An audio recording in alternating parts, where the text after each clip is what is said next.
What's up, everybody on YouTube? AJ Russ back to discuss another video, and today we're going to be talking about the Bradley Beal trade to the Phoenix Suns. I was definitely surprised to see on Father's Day that Bradley Beal was traded to Phoenix out of all teams, but I guess it makes sense in terms of Bradley Beal having a no trade clause, the only player in the NBA to have that, so basically he could dictate what team could trade for him, where he could go. And a lot of rumors like Miami, teams like that were in the fold, even Milwaukee, New York, but this I wouldn't say makes sense because it's still an interesting fit, and you'll see what I have to say throughout the video about that, but it is kind of intriguing in a sense. Rather than talking about what this trade does for both teams in terms of the Phoenix Suns and the Washington Wizards, of course focus on the Phoenix Suns perspective, but I'm also gonna look at the wide perspective throughout the NBA, how this will impact the scope of the league, and you may be surprised with what I'll have to say. So yeah, but before we get into this Bradley Beal Suns situation, make sure to like, comment, subscribe, and turn on post notifications. I post videos about sports, lifestyle, and pop culture, so with that being said, let's get into the video. So when looking at this trade, of course the compensation and things of that nature, the Wizards definitely took an L, but the Suns, I would say it's very interesting for them.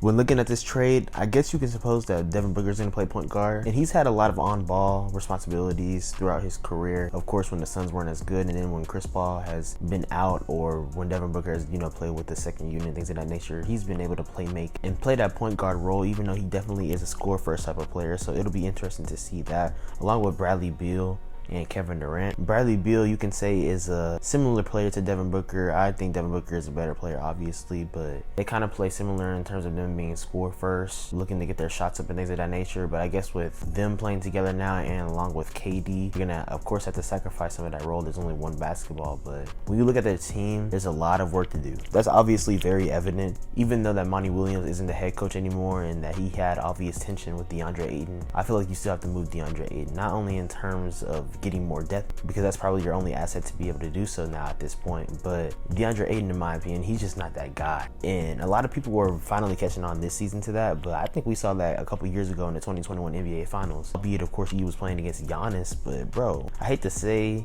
or call an NBA player this because it is the NBA and I don't play in the NBA, obviously, and it's easier said than done, but bro, he's not locked in. Honestly, I'll say that he's soft. You can't have a player that's halfway locked in that isn't willing to step up to the big moments, in my opinion. And DeAndre Ayton, he has all of the physical traits to be able to do so. He's a physical specimen and he just doesn't play that way. And I think that you can try to maybe facilitate a trade. Last season, when he was a restricted free agent, there was rumors about him being traded to Indiana. If you somehow can pull off a trade to try and get Miles Turner, who's definitely a better defensive player than DeAndre Ayton, and he'll help impact the Suns for sure. Frank Vogel being a new head coach there, one of his main components is defense, so that'll help them. And then if you can also get some role players, that would help tremendously. Before this trade happened, I was going to make a video saying how the Phoenix Suns should have tried to sign Fred VanVleet in free agency. Obviously, that's not going to happen now because their cap is going to be crazy high. I mean, the Phoenix Suns would be paying DeAndre Ayton, Devin Booker $163 million next season, but I do think that they'll trade DeAndre Ayton. But that puts them in a luxury tax without even having a fifth player in the starting lineup.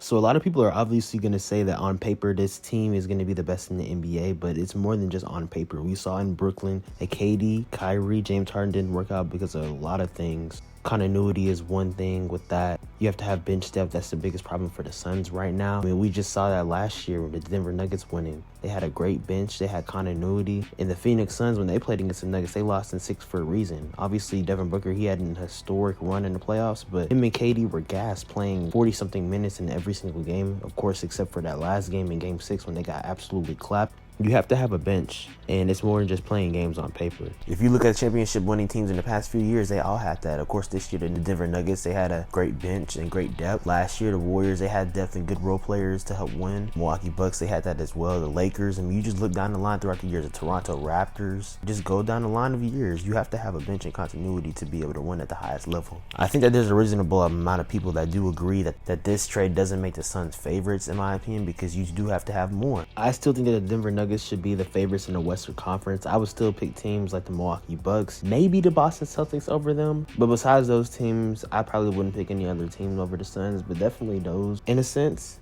because I just have to see more. But we do have to remember that it's only June right now. We'll have to see what unfolds in July in free agency, of course, because a lot of moves could happen. And like I'd say, that is probably a good chance that DeAndre Ayton will get dealt, so the Suns will be able to free up some of that cap space and then be able to make moves to fill out their bench. Now, what this means for the NBA is that it's definitely a star-driven lead. I think that parity will still be at an all-time high. For the past 5 years, I believe it is, that we've had different champions each year in the NBA Finals, and I think that'll continue to trend next year, even though that the Denver Nuggets aren't going nowhere. It also means that the NBA offseason is one of the best components about being an NBA fan. There's so much news, so much drama. It's always interesting to see what teams will do the most in order to try to put the team at the top. And also another point I forgot to make about the Phoenix Suns is health. D-Book has definitely dealt with some injuries throughout the season, but nothing too serious or significant, so I wouldn't say I'm too worried about him. Bradley Beal, same type of situation. He's mostly healthy for the most part, but Kevin Durant, that's where the problem lies. Now, obviously, KD, you can make the argument that he's the best player when he's healthy, but that's when he's healthy. Over the past couple of seasons, he's dealt with some nagging injuries. Of course, we know the Achilles injury that took place in the 2019 NBA Finals, but he's had like some MCL and some knee problems throughout the past few years. So that's one thing that's kind of concerning, because if KD is hurt,